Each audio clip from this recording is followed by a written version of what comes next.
Memorial Day, 1931. Memorial Day with its sad and sacred memories is here again. As each new Memorial Day comes around, we recall anew the great and tragic events that made the occasion for that day. Memorial Day is one of the most significant and beautiful occasions of the year.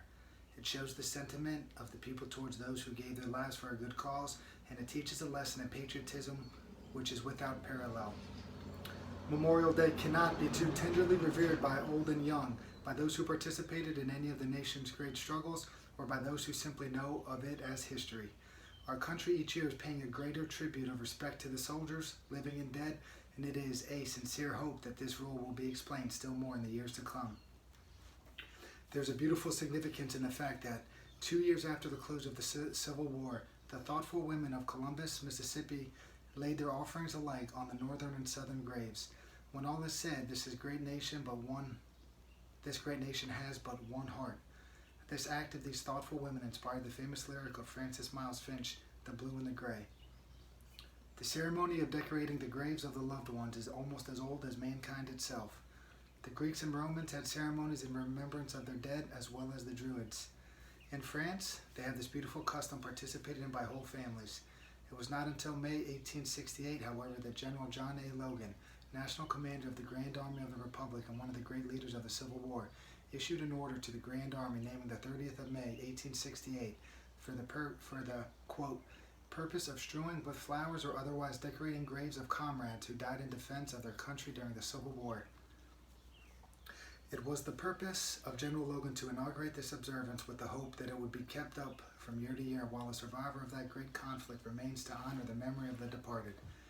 The states took up the matter immediately, and in many states Memorial Day is a state holiday, and now in accordance with the naval regulations, it is a legal holiday.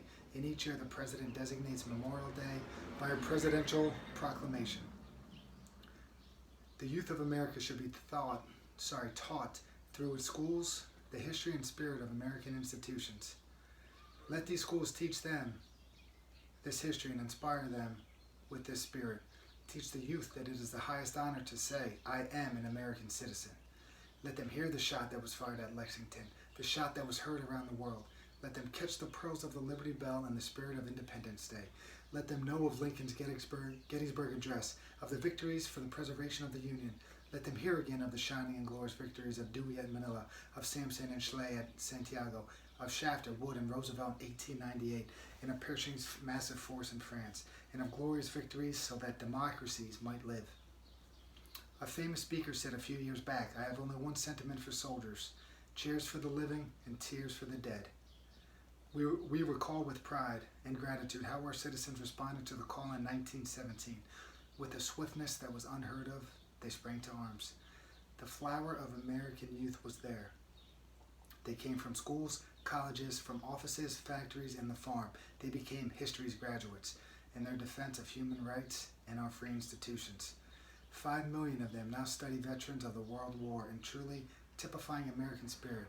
The spirit of 1776, of 1812, of 1847, of 1861, of 1898. The same legionnaires have taken over the duty of carrying on the memorial observance. Over the graves of our soldier dead, they will wreath flowers, symbols of devotion and gratitude, at these graves which our nation shrine, the Mecca to which the legionnaires journey to renew their devotion to their comrades. We must as well honor these heroic and patriotic dead by being true men, and as true men by faithfully fighting the battles of our day as they fought the battles of their day. This was written by Smedley Butler in 1931. This man spent over 3 decades in the armed services, over 100 firefights. He's the most decorated soldier at the time of the writing of his book, The War is Racket.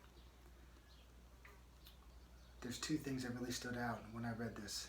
Number 1, I have only one sentiment for soldiers, cheers for the living and tears for the dead. This sentiment still rings true today. And lastly, we must as well honor these heroic and patriotic dead by being true men and women. And as true men or women, by faithfully fighting the battles of our day as they fought the battles of their day. We're all going to face different battles, and we need to do it.